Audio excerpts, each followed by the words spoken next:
Listen, I'll give Jeremy credit. Great job, Jeremy. Unlike Luke Sloan, he doesn't chew on his words. I know he could hear us in the hallway. Great job, Jeremy. Hey, boy. Had a way to finish the week. Shot out of a cannon today. He came in, high five. Dude, I did, man. The only thing missing was the intro I'm music. Like, all right, I'm good. And yeah, like I was waiting for him to come in and hit you with a chair or something. He was ready. All right. I'll be honest, I ran 2 red lights, like the corner up there, to get here.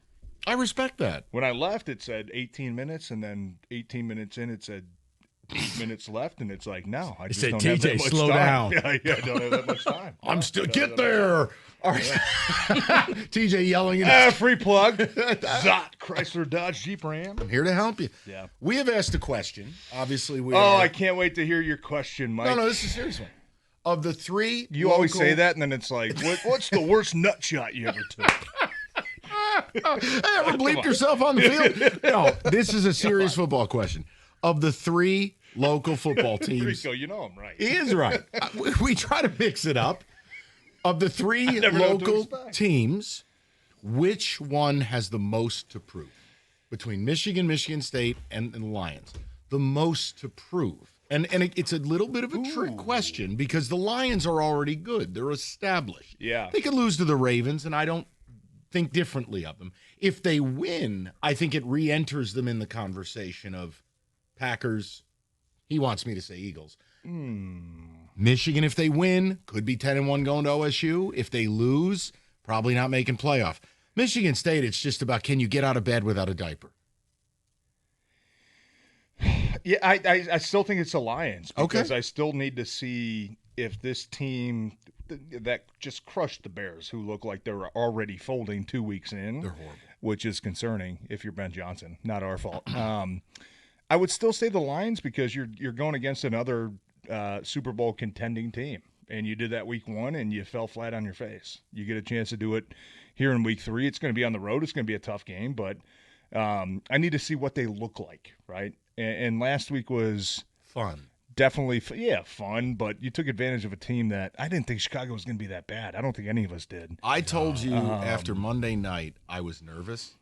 I never expected that. I thought the Lions would win. I thought they'd be fine, but not that. The Bears look like they quit. They look dead. And even, without saying anything No, speak your mind. No, but like even when the Matt Patricia era was well documented. You were a huge fan. Right? I was a part of that my last year, and I do like Matt. I thought he was a good coach, but it just didn't fit with the type of locker room we had. But even that year, 2018, where we played the Patriots, you felt that in the locker room that was still like, hey, we want to go win one. Matt's been with the Patriots forever. It's a Sunday night game. I think it was Sunday night. It was a primetime game.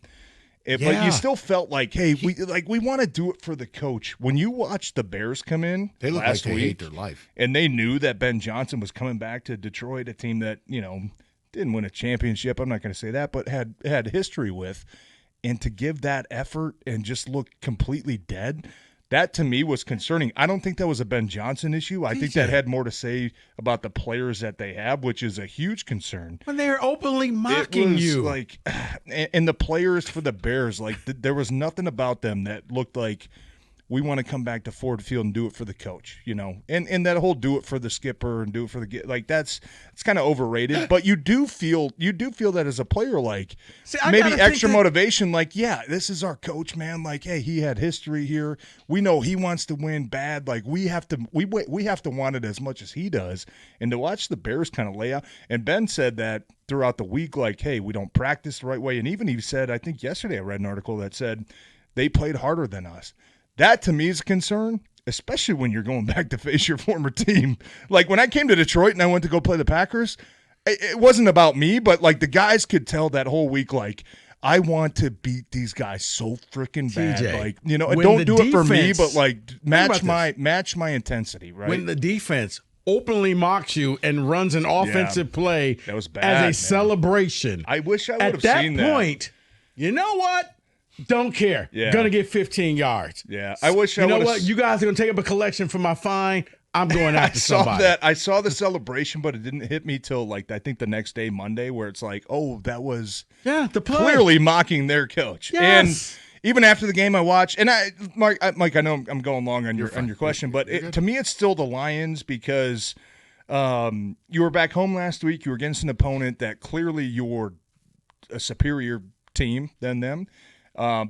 Because Michigan and Michigan State, like, I think the jury's still out. I mean, Michigan, it's still, I think if they go on and win 7-8 games, a lot of people are looking at saying, hey, you know, like we've got a foundation here. We got a young quarterback. We've got this. And even though that's not true because you don't know what this team's going to look like next year, these guys can clearly hit the transfer portal. And Michigan State, same thing. Like, you go out to USC and, you know, even if you play a tight game at 4:00 in the morning, you know, on Sunday, it's like, you know, at least maybe you can put some positives together. But those teams don't. But those teams don't have the high expectations. The Lions have the high expectations, especially coming off that Chicago game, where it's like, okay, that looks like the team we thought you were going to be. That looks familiar. Week 1 in Green Bay, we didn't recognize that team at all over the past couple years.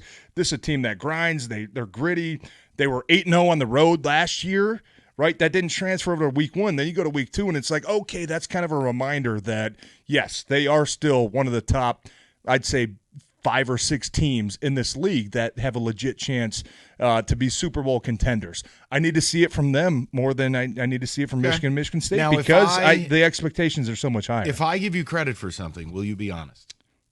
Don't lie. Well, it depends on what you give me credit for. I'm going to give you credit for being. I'm going to continue to defy your expectations.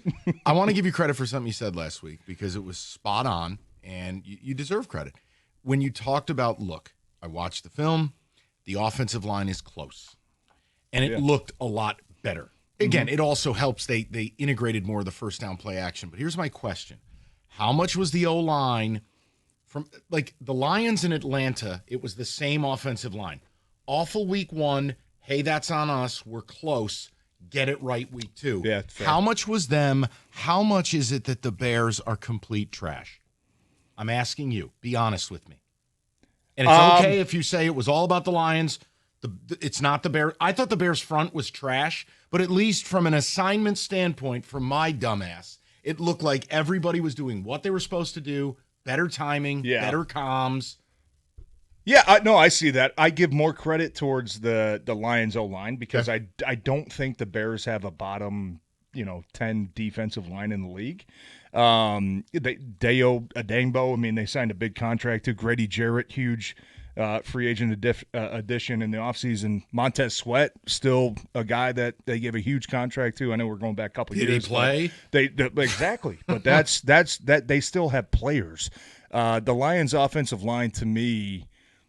And I even told you last Friday, I'm like, guys, I promise you it wasn't as bad as it seemed in Green Bay. I'm giving you credit outside for. of the couple miscommunications where, hey, I'm running this play, the guy next to me is running that play. Like, yeah, that's concerning. But if you watch the majority of that game, it's like, I like the fundamentals. I like the one-on-ones that they're winning. I like this. Like, I think they have a chance.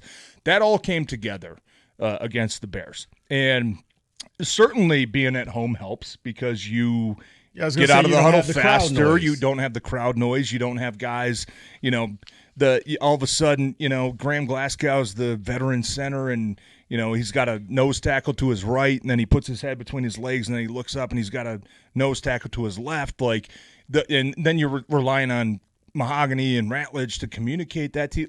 That Green Bay had a great game plan in week 1. The offensive line took a massive step last week. But I thought, honestly, the scheme to me was much better. And one of the big things was the play-action game actually matched up with the run game, right? Like, if we're running zone 2 to 3 technique all game on the ground and we're getting 6, 7, 8 yards, and then you come out and it's like play action, but you're running to the shade, those linebackers and safeties are going to sniff that out. They're like, they haven't run that play all day, right? Like, we know it's going to be a pass.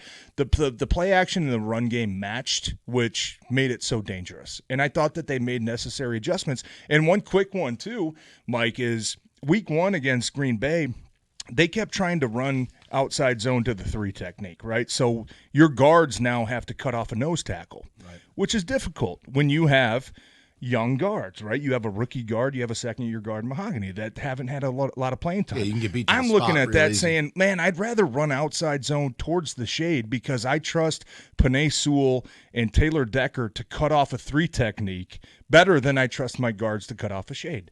And they made that adjustment last week against Chicago, where it was a lot of runs toward the shade. Hey, let Graham go reach this guy.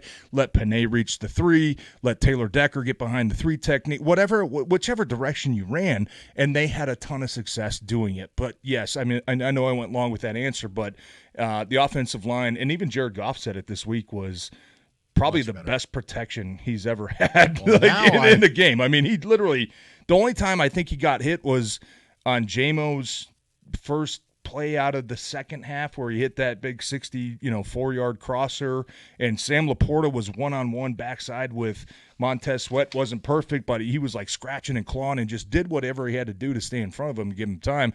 It was a giant step forward, and it's obviously going to be, when they play like that offense is going to have a lot of success. Well, they're going to need it. This is a different deal this week. And you got to go back on the road too, which is the biggest thing too. And I want to ask you about the other line, because I want to get your honest opinion on something, because I know Dan Campbell agrees, and I'm pretty sure you do if I heard you correctly Monday. We'll do it next.